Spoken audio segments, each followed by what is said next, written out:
this module, I want to talk about hacking web servers, which leads up to our next module of hacking the actual web applications. So let's take a look and get started. All right. So first thing is to understand the landscape of what happens out on the wild, wild web. All right. Product line.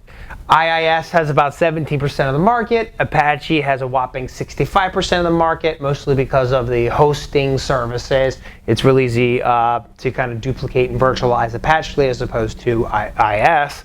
Nginx comes in at 13%-ish, and then everything else, Google, Light, they'll make up the rest of the market space. All right. So most of what we do here is either going to be Apache-based or Windows-based.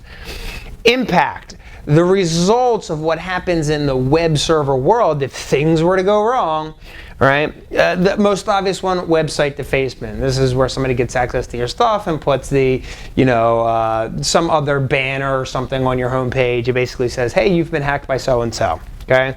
Ultimately, that can lead to some sort of compromise. You have to really determine what compromise means, but a compromise either in confidentiality, integrity, availability, authentication, user accounts, whatever it is. Okay. If somebody compromises your website, ultimately they can start tampering with the data. All right, so data tampering comes in very quickly. So it's either manipulating, changing the integrity, or an attack against integrity to your web servers, or theft of information, right? Could be things like, credit cards or financial information or whatever it is, but nonetheless, an attack on integrity, an attack on confidentiality, or just stealing the stuff, data theft, okay? Or, what I think is more importantly, a pivot point. You get access to someone's web server, and that acts as a pivot point for you to get into the internal network, and then you can have your way with the organization. So we typically use this front-end, back-end approach. If you can tap into the front end, use that as a pivot point, now you can go after the internal things like Active Directory or internal DNS, etc., etc., etc. So there's all sorts of techniques that can be used here, okay? There's literally no shortage. And really, it does help to have a programming background here. Not necessarily required, but there's lots of keywords and buzzwords to get, really confusing really, really quick. So stay with me. Directory traversal. This is really navigating the web server's directory in some way. We typically call this the ... technique because that's an easy way to kind of navigate up and down the directory trees. So you may want to start with wherever the web server is hosted, the directory that which the web server is hosted, do a ... all the way up to the root, and then go back down and grab something like command prompt or something like that. Also, HTTP response splitting. This is where the attacker sends code either to the client or the web server, but nonetheless, it has to go to the web server, and you send multiple requests to the web server, and then you get multiple requests back. So it's forcing the web server to basically send multiple responses back, in which the attacker or the penetration tester can then take advantage of. Web cache poisoning, right? Whatever web cache is on the web server, if you can poison it and insert your own malicious code or something to that effect, then penetration tester can take advantage of that. SSH brute force. Okay, this is really trying to get inside the encrypted tunnels. If you can get in there, whether depending on the algorithm, but if you can get inside the encryption tunnels, good news for you, the penetration testers. Also, man-in-the-middle techniques. These are applicable here. Password cracking techniques. I have a little note here.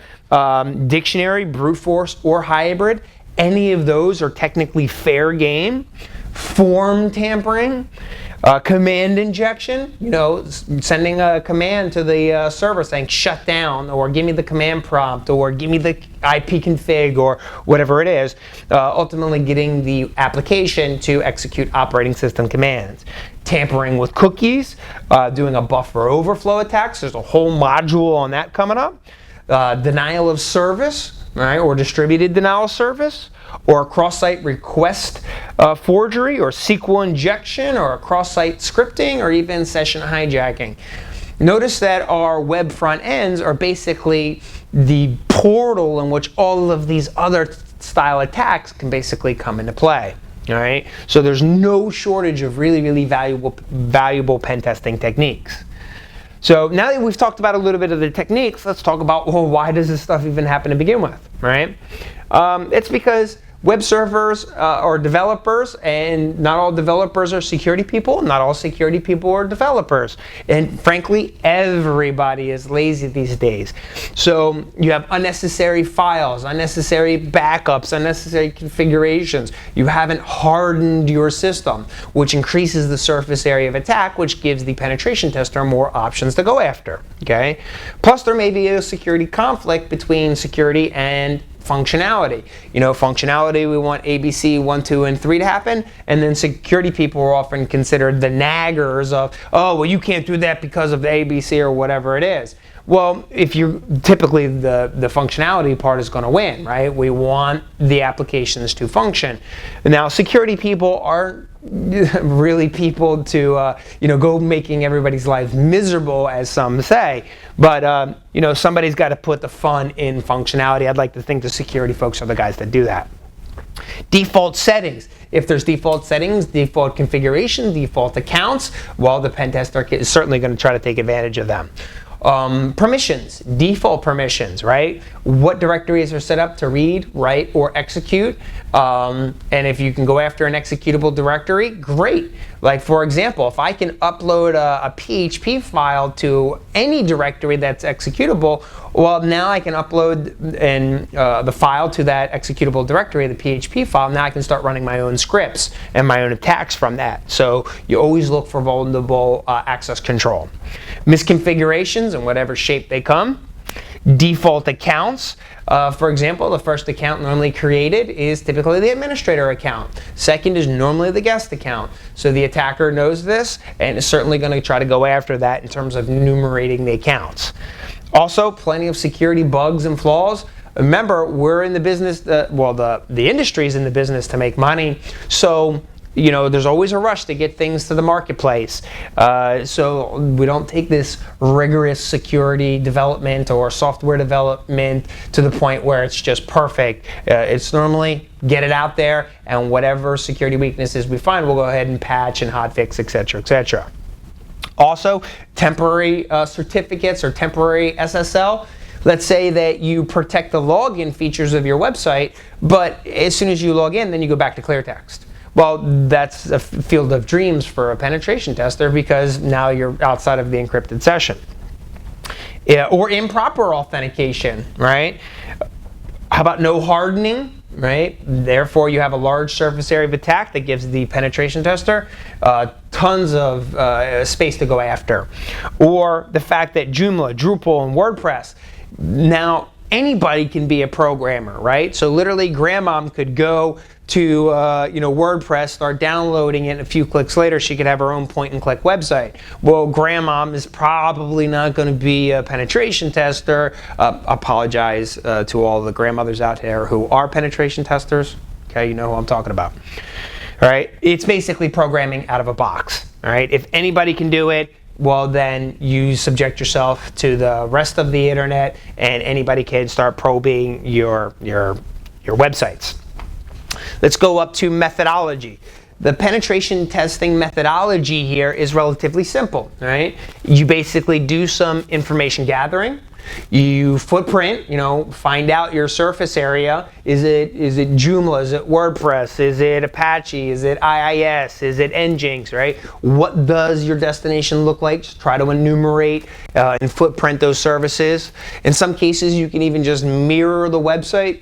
I am not a fan of mirroring tools because it's pretty aggressive, at least from the log file analysis point of view, because when you're looking at log files, it looks like, just the whole website's getting ripped down. I don't like mirroring, but I do like mapping out a directory or an application through what appears to be normal browsing activities. And this is where tools like the Burp Suite come in play, because as you naturally surf, it slowly starts building that directory structure without just ripping the whole thing down. And then finally, doing vulnerability scans and then exploitations. So you have to know what the weaknesses are so that you can ultimately exploit them. This is where the Metasploit framework has literally been wonders for the world of penetration testers, because with a little bit of expertise, you have just tons and tons of vulnerabilities, exploits in which take advantage of those vulnerabilities. Okay, a couple more whys over here. The penetration tester is always looking for error messages because just like from a functionality point of view, you need an error message in order to fix something. Well, a penetration tester needs an error message or some sort of verbose logging to ultimately give the penetration tester more ammunition to go actually after. Plus anonymous users or any sort of sample configurations or scripts, these are all valid for the pen tester. Remote admin capabilities, since we're all over the web. Well, hey, nobody wants to go to the office to do anything anymore, so let's take advantage of remote administration. That becomes a problem now because hackers can go after those remote admin portals as well. Any sort of unnecessary services or misconfigurations. Those are also additional features of why. So now that we've got the basic methodology of web server hacking, let's look at some of the most common countermeasures in the grand scheme of things anyway. So patches. You should have a patch management process at this point. If you don't, that's a problem, okay? Alternative sites versus alternative servers. Well, in the world of business continuity, we have alternative sites, hot sites, warm sites, cold sites. You can also apply that similar style thinking to an alternative server. In other words, if your primary server goes down, what about having a hot standby or maybe even a cold site, all right? That way you can keep your business up and running. Don't do your testing in the production environment. It's real easy to go, okay, well, it's just a little file we need to upload it and be done with it. But realistically, all of the testing should be done in a testing validation environment, and those changes should go through a change control process and then ultimately get to your production environment. Also, make sure that you've got backups, and if you require high availability, make sure you can literally flip a switch and go to another server. Another countermeasure, hire me. All right, what that means is hire someone like me to come in, show you the weaknesses, and tell you what you're going to need to fix them. And then you can either we'll fix them or you hire somebody else to fix them, but hire someone like ourselves, all right? Get us involved. We have too much of an opinion and expertise on this stuff for you just to blatantly ignore it. So the hire me concept is, don't be cheap about this stuff, right? You're always going to pay for it. Your only choice in this is it's cheaper proactively upfront or much more costly if it's going to be reactively. If you have to detect and correct, that is always 10 times more expensive than just proactively getting an opinion to have a penetration tester come in and look at this stuff, okay? Good protocol analysis. If you're using things like SMTP, POP3, IMAP, monitor that stuff. If you're using directory services like LDAP or Active Directory, monitor it. Whatever your web service architecture looks like, actually monitor it, right? Do your protocol analysis. Find out what's normal, have a baseline, and be able to compare against it. Monitor accounts. That's another very, very easy one. How many useless accounts get created in your web application? Are you disabling them? Is there some sort of manual approval process? Or can anybody just create an account for the sake of creating an account? Okay. Nowadays, we associate, the growth of accounts with productivity, and we don't want to delete anybody's account for fear of, making them upset. But realistically, creating an account and validating an account should go hand in hand these days. Also, monitor the files in the directories. You may see a file uploaded to a website, but an exploit might happen 2 and 3 months later. They're just uploading the file to the website to see if anybody's looking. All right? It's kind of like breaking into a house. You might break in, be able to pick the lock. Well, that might not be the best time to actually go rip out the TV set out of the house. You might want to just get access to the house and then come back a month later when the people are on vacation and then take the TV. All right? Using an analogy from the physical world. Okay? Encryption. Encryption, encryption, encryption. You can never encrypt enough. At the network layer with IPsec or some equivalent, or at the application layer, SSL, TLS, or some equivalent, especially application layer encryption. Use good architecture, right? One of the things that happens in the home environment is it's really easy on a Linksys router to go ahead and move something virtually from the inside of your network to out on the DMZ by a click of a button inside your Linksys home router. Well, that obviously, if you're doing something out of your home, that may be applicable, but you're certainly just at a click of a button putting that whole server right out on the internet. Well, you wouldn't want to take that same approach in the corporate environment. That'd be the equivalent of like putting your security database right out on the internet, at a click of a button. Have a good architecture. Separate your presentation, your application, and your data into 3 separate zones, and monitor that with firewalls and intrusion detection, and et cetera, et cetera, et cetera. So use good architecture, not just your classic, academic DMZ picture, okay? Actually separate it out. There's plenty of good resources if you actually want to know what good architecture looks like. Next, vulnerability scanning. Do it yourself. Use tools like NIC2 or WIC2 or Nessus or any of the top 10 vulnerability scanners out there, and see what your own vulnerabilities are proactively yourself, and then fix the vulnerabilities, or at least validate that they're accurate. Don't just not do it. That's literally like, driving down the highway, with no safety mechanisms whatsoever, okay? It's a dangerous world out there. The world of the internet is no different than literally driving on the highway. So find out where you're weak. You don't get in your car and find out that you're, wait to get into an accident to go, oh yeah, it's because of, my tires were bald, didn't have any tread, right? Proactively seek this stuff out. And then lastly, the concept of data loss prevention, or DLP, right? These tools typically sell themselves because you can get a loan or a piece of equipment for data loss prevention, and you can see as you're bringing stuff in the front door, somebody else is taking the stuff right out the back door, okay? So data loss prevention technologies are put in place to go ahead and define what good criteria is, or what sensitive information is, like social security numbers, emails, accounts, banking statements, et cetera, et cetera, et cetera, to monitor that. And so that if you see someone, emailing a social security number out, then that information gets quarantined, and you have to get an exemption if it's an authorized, legitimate use of that. So data loss prevention has really only come out in the last, couple years or so, and started being mainstream. Remember, we didn't have patch management processes or robust change management processes either. And it's just now that everybody's familiar with patch management or change management, but I got news for you.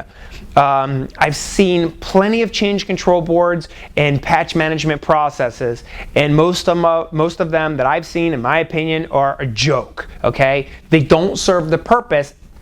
And here's how you know if you need help in the change management or patch management process. If everybody complains about it, you're not doing it right. Remember, change management is really your proactive way of getting into your environment to detect and correct things prior to going to production. Change management is not just, oh, we got to go to the change management board again, and we got to wait for this, right? If people are doing that stuff, then it's a very reactive process, and it's probably not, you're probably just wasting a lot of time and money, jumping through the hoops. Change management should proactively be saving the company money if it's done correctly. If it's not, if you have it and it's not being done correctly, then you've got to implement a Six Sigma methodology, find out your as is and what your to-be should look like, and then go ahead and get to that ideal state so that it actually works and saves you money, okay? So all in all, hacking web servers, a lot of technologies, most of the market shares between IISs and Apache, easy methodology to go ahead and hack this stuff, lots of reasons why this stuff goes wrong, and a bunch of countermeasures that are basically common sense oriented. So this is the setup for what we see in the hacking web applications, which is the next module. So let's go ahead and look at some examples.